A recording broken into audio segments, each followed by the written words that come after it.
Hadir Bu. Alfian. Hadir Bu. Alina. Ariaduna. Bu. Ashara. Hadir Bu. Askia. Berliana. Cinta. Hadir Bu. Nora. Hadir Bu. Hadir. Hadir Bu. Fahri Adit. Hadir Bu. Farah Putra. Hadir Bu. Feni Rahma. Ferdinand. Hadir Bu. Humaira. Hadir Ibu. Jeffrey. Hadir Bu. Kayla. Hadir Bu. Misle. Hadir Bu. Muhammad Farel. Hadir Bu. Muhammad Fadil. Muhammad Fadian. Hadir Bu. Muhammad Ibnu. Muhammad Azhar. Hadir Bu. Mutiara. Alfa Bu. Alfa. Iya. Naomi. Hadir Bu. Nurul. Rahma. Hadir Bu. Ramaiza. Renalda. Zaniza. Yosef. Keluar Bu. Umar. Yuna. Hadir Bu. Zahra. Hadir Bu. Syafira. Askel. Hadir Bu. Ada yang belum dipanggil? Anak baru Bu. Anak baru siapa namanya? Boleh maju.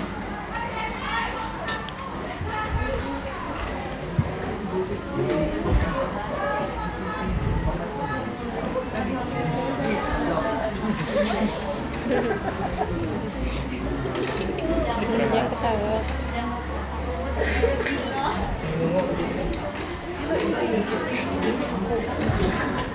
Kalian tuh Tidak kabur.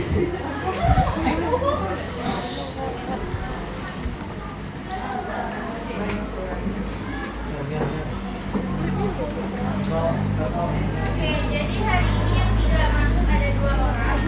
Yang satu keterangannya Alfa, yang satu sakit. Kemudian ada baru dari Semanda. Oke, jadi ini Bu ada berapa?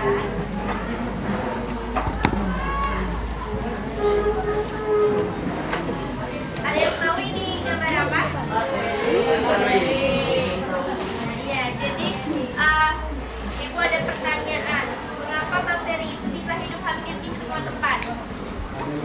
Bisa beradaptasi. luar biasa untuk beradaptasi dalam berbagai lingkungan hidup Iya. yang luas dan kemampuan untuk membentuk flora dan Kemudian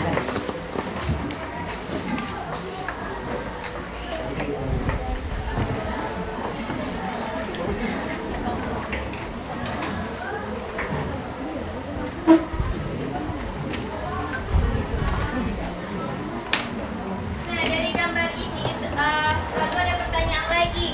Kenapa bakteri itu ada yang menguntungkan dan merugikan? Ada yang bisa jawab? Ada yang bisa jawab nggak? Bakteri itu ada yang bermanfaat bagi manusia dan ada juga yang menyebabkan penyakit atau merugikan. Ada yang jawab?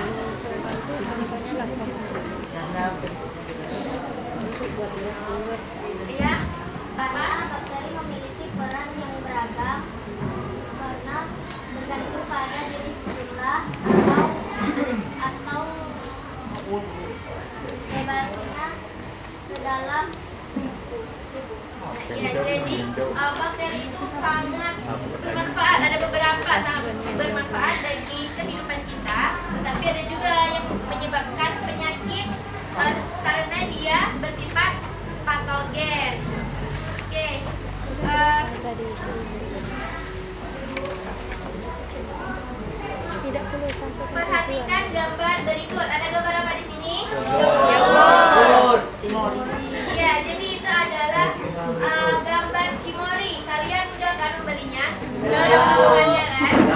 Nah, jadi di dalam Cimori ini ada peranan bakteri di dalamnya, tetapi dia yang bersifat menguntungkan. Berarti dia baik untuk tubuh kita. Kemudian di sebelahnya ada gambar bakteri, itu bakteri Salmonella. Bakteri Salmonella ini dia bersifat, ya, dia berarti sifat patogen. Kemudian di bawahnya itu ada bakteri penyebab penyakit TBC. Ya, jadi dia bersifat patogen juga karena dia menyebabkan penyakit.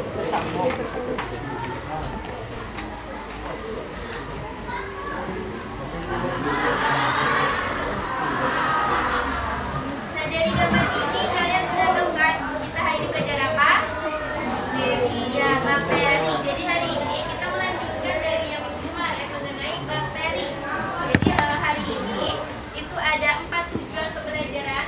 Yang pertama itu kalian membedakan bakteri, gram positif dan gram negatif. Kemudian mendeskripsikan cara hidup bakteri. Kemudian menjelaskan cara reproduksi bakteri atau perkembangbiakan bakteri. Kemudian yang terakhir, mengidentifikasi peranan bakteri yang menguntungkan maupun yang merugikan.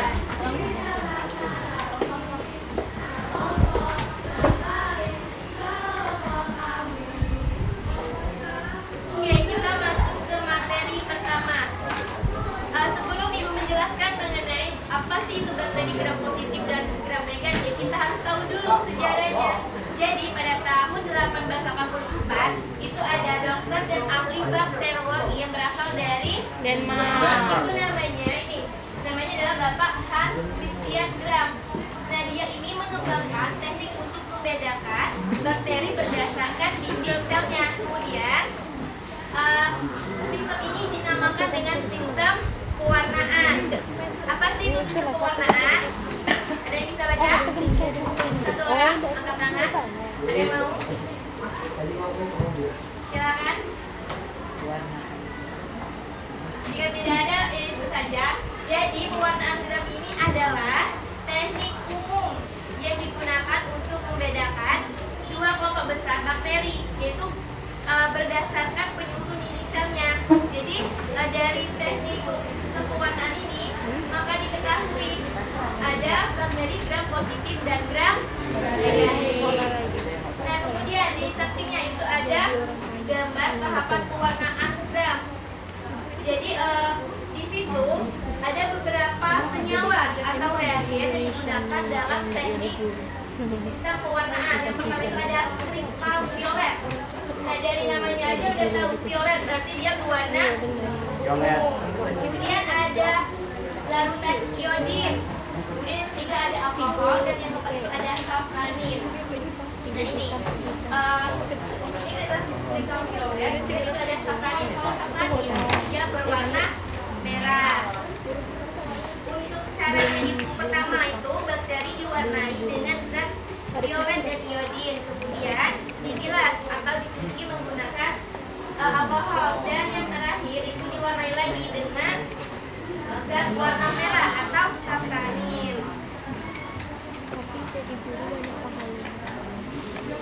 Kalau benar ngajarnya dapat pahala, tapi kalau salah pengajarannya berdosa. Nah, jadi sebelum masuk ke apa sih itu bakteri gram positif dan negatif, ini ibu ada videonya, kita simak sama-sama. Cak kalian masuk kelas. Ya harusnya dari guru, tapi enggak.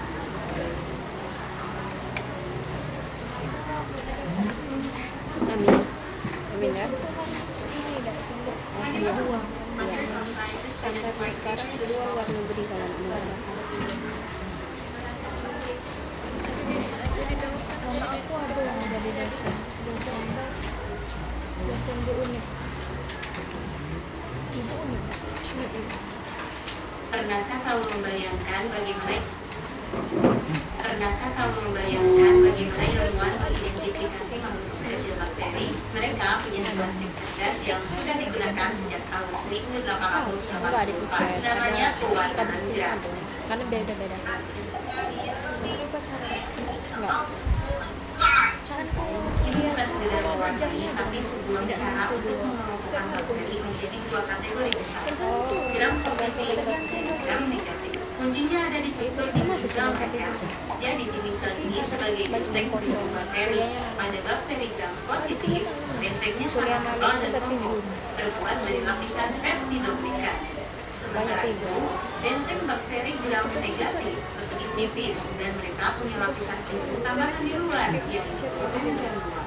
Perbedaan inilah yang akan menentukan bagaimana mereka bereaksi terhadap pewarnaan. Nah, mari kita lihat proses pewarnaan gram pada bakteri. Pertama, kita siram semua bakteri dengan pewarna ungu bernama kristal violet. Saat ini semua bakteri, baik gram positif maupun bakteri gram negatif akan menyerap warna ungu. Lalu kita tambahkan iodin. Iodin ini seperti agen penyerap, tidak akan berinteraksi dengan kristal violet. Tujuannya untuk mengunci warna ungu. Ini bagian terpentingnya, dengan visual dari alkohol. Pada gram negatif, alkohol akan merusak membran luar dan kompleks ungu tadi langsung runtuh. Bakteri gram negatif ini kembali tidak berwarna, tapi bagi gram positif, kristalnya yang tebal akan menjebak warna ungu itu, membuatnya tetap berwarna ungu pekat. Terakhir, kita beri warna merah muda bernama safranin. Bakteri gram negatif yang sudah tidak berwarna sekarang akan menyerap safranin, membuat mereka terlihat merah atau merah muda. Di sisi lain, gram positif yang sudah terlanjur ungu akan tetap ungu karena warna ungu lebih dominan. Jadi di bawah mikroskop kita akan melihat dua warna berbeda.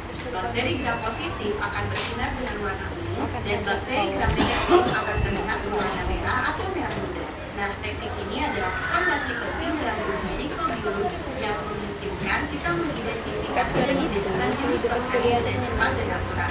Mudah kan? Gak sabar baju-baju beb. Jangan biasa.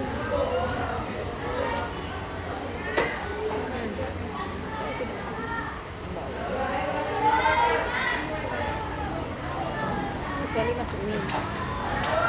Kalau ini beda.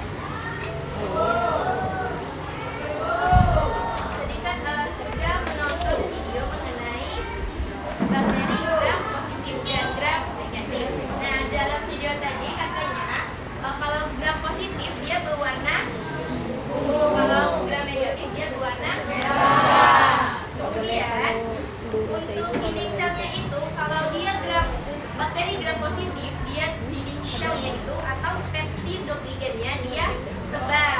Sedangkan untuk yang gram negatif dia tipis. Ya, untuk contohnya itu dalam kehidupan sehari-hari kita yang sering kita bahas atau sering kita sebut itu ada ini lactobacillus. Sedangkan untuk yang gram negatif itu ada ini Salmonella typhi. Ini penyebab penyakit tipes.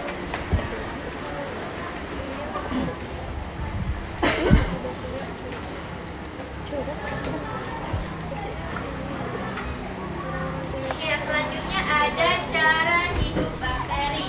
Nah, pada umumnya bakteri itu hidup di lingkungan yang cenderung basah dan lembab.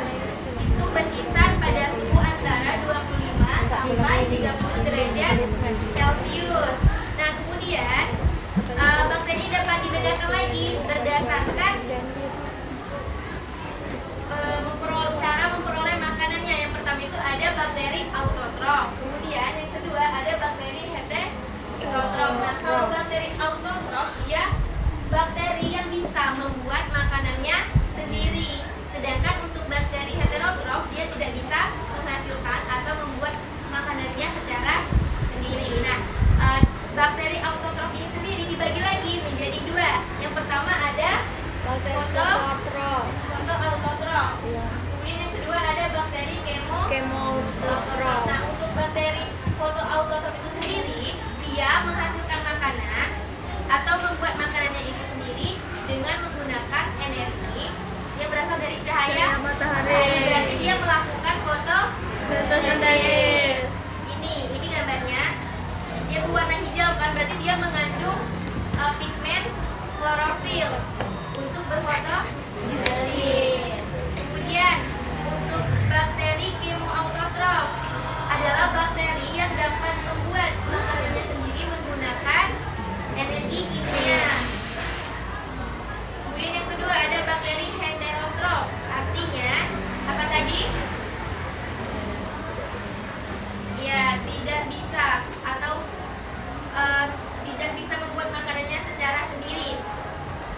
kemudian berdasarkan cara hidupnya, bakteri heterotrof ini dibagi lagi menjadi 3. Yang pertama ada bakteri saproba atau Pengurai. pengurai. Kemudian ada Parasit. parasit, dan yang ketiga itu ada bakteri yang bersimbiosis mutualisme. Untuk yang bakteri saproba berarti dia pengurai. Artinya dia memperoleh makanannya itu dari menguraikan organisme yang sudah mati yang ada di sekitar dia hidup. Contohnya itu ada bakteri E. coli. Kemudian untuk bakteri parasit artinya dia merugikan, dia parasit kan, berarti dia bersifat patogen. Nah, berarti dia mendapatkan makanannya itu dari tubuh organisme lain yang ditumpanginya. Tetapi organisme yang ditumpang itu merasa dirugikan sehingga dia disebut dengan bakteri parasit. Ini contohnya ada bakteri Mycobacterium tuberculosis, itu tadi penyebab penyakit TBC. Kemudian yang terakhir ada bakteri yang bersimbiosis mutualisme, artinya dia saling menguntungkan. Nah, dia mendapatkan makanan dari tempat dia hidup. Contohnya kita ambil contoh itu ada bakteri E. coli, dia kan hidup di pencernaan kita kan. Nah, jadi dia mencerna zat-zat makanan yang ada di dalam pencernaan kita sehingga dia bisa hidup kan. Nah, sedangkan keuntungan yang kita rasakan itu adalah pencernaan kita baik, lancar. Nah, itu jadi dia melakukan hubungan simbiosis mutualisme, artinya dia saling menguntungkan. Nah, kemudian bakteri itu dapat lagi dibedakan atau dibagi lagi berdasarkan kebutuhan terhadap oksigen. Itu dibagi menjadi 3. Yang pertama ada bakteri aerob, kemudian yang kedua ada bakteri anaerob fakultatif, dan yang ketiga ada Obligat. Nah, untuk yang bakteri aerob itu contohnya ada bakteri Nitrosomonas dan Nitrosococcus. Bakteri aerob ini berarti dia membutuhkan oksigen untuk hidupnya, seperti kita kan. Manusia juga membutuhkan oksigen untuk hidup. Jadi kalau tidak ada oksigen dia akan mati. Kemudian yang kedua ada bakteri anaerob fakultatif. Artinya dia bakteri yang dapat hidup dengan baik jika ada oksigen, dan dia akan tetap hidup juga kalau tidak ada oksigen, tetapi tidak baik, tidak sebaik jika ada oksigen. Contohnya itu ada ini E. coli dan Streptococcus. Kemudian yang ketiga ada bakteri anaerob obligat. Bakteri ini adalah bakteri yang tidak membutuhkan oksigen dalam hidupnya. Jadi dia akan mati jika ada oksigen. Contohnya itu ada bakteri Clostridium tetani, bakteri yang menyebabkan kejang otot pada manusia dan makhluk hidup lainnya. Kemudian kita masuk ke reproduksi bakteri. Jadi bakteri ini juga melakukan reproduksi atau perbanyakan diri. Jadi reproduksi bakteri ini dibagi menjadi 2. Ada bakteri dia melakukan reproduksi secara aseksual, dan ada yang melakukan secara seksual. Untuk yang bakteri melakukan reproduksi secara aseksual itu dia melakukan dengan pembelahan biner. Pembelahan biner itu dia membelah secara spontan atau secara langsung dari satu sel bakteri ini. Dia akan membelah menjadi 2. Kemudian 2 tadi akan menjadi 4. 4 akan membelah menjadi 8. Nah, ini. Nah, kemudian pada umumnya bakteri itu mampu membelah sekitar 1 sampai 3 jam. Tetapi ini ada contohnya, bakteri E. coli lagi contohnya, dia membelah setiap 20 menit sekali. Jadi dia reproduksinya sangat cepat kan. Dia 20 menit sekali akan melakukan pembelahan biner.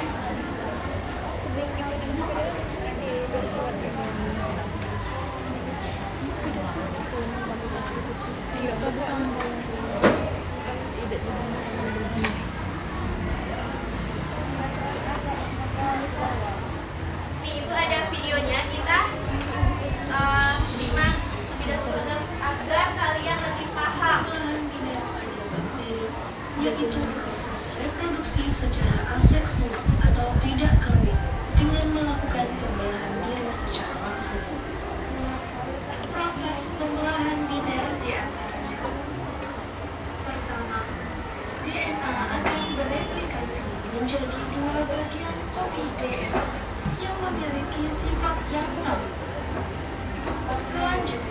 terjadi proses pembelahan pada dinding sel dan sitoplasma yang akan membentuk dinding pengusah atau septum dan menjadi batas antara kedua bagian sel.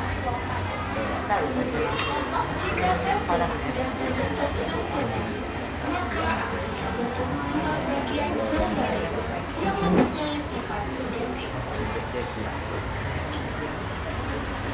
Nah, ini ada video mengenai reproduksi bakteri secara aseksual. Ini dilihat menggunakan mikroskop. Ada yang fobia?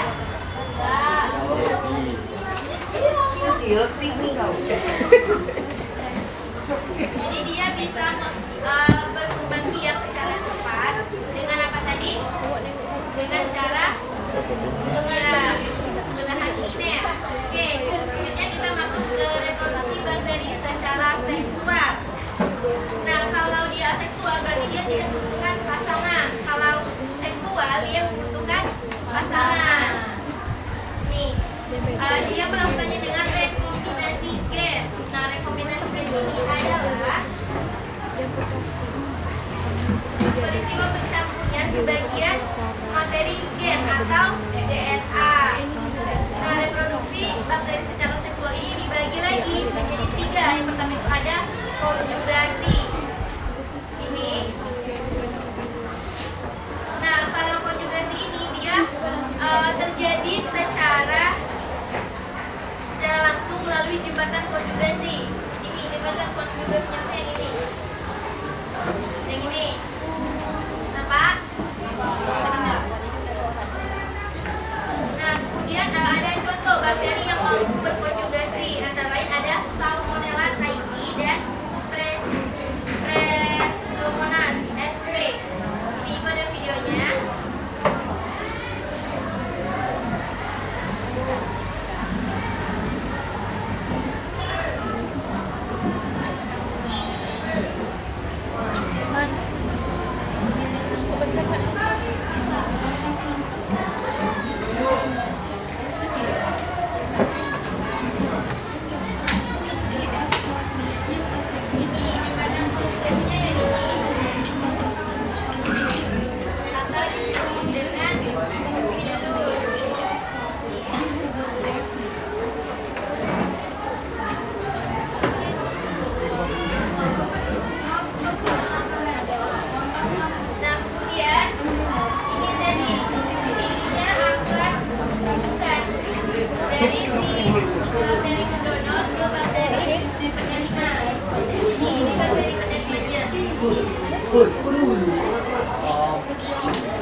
dia di dalamnya itu ada bakteri namanya Lactobacillus rhamnosus. Kemudian nih, ada yang tahu apa? Ya, ada koko. Nah, jadi ada koko ini bahan bakunya apa? Ya, air kelapa kan. Kemudian di dalamnya itu ada bakteri itu namanya Acetobacterlinum. Dan yang ketiga ini sering kita makan kan? Iya. Jadi topping kan? Iya. Nah, jadi keju ini di dalamnya itu ada bakteri yang bermanfaat. Yang pertama itu ada Streptococcus pneumoniae dan Lactobacillus casei. Kemudian yang terakhir, bakteri itu bisa menghubungkan dia dengan antibiotik. Ada antibiotik? Tahu kan? Nah, jadi ada bakteri itu namanya Streptococcus griseus. Nah, itu ada beberapa contoh hasil dari bakteri yang menentukan dalam kehidupan kita. Kemudian bakteri yang merugikan, dia menjangkit manusia, hewan, dan tumbuhan. Di contohnya itu salah satunya itu ada kayak kita sebutkan tadi, ada bakteri Salmonella typhi. Dia menyebabkan penyakit tipes, berarti dia merugikan.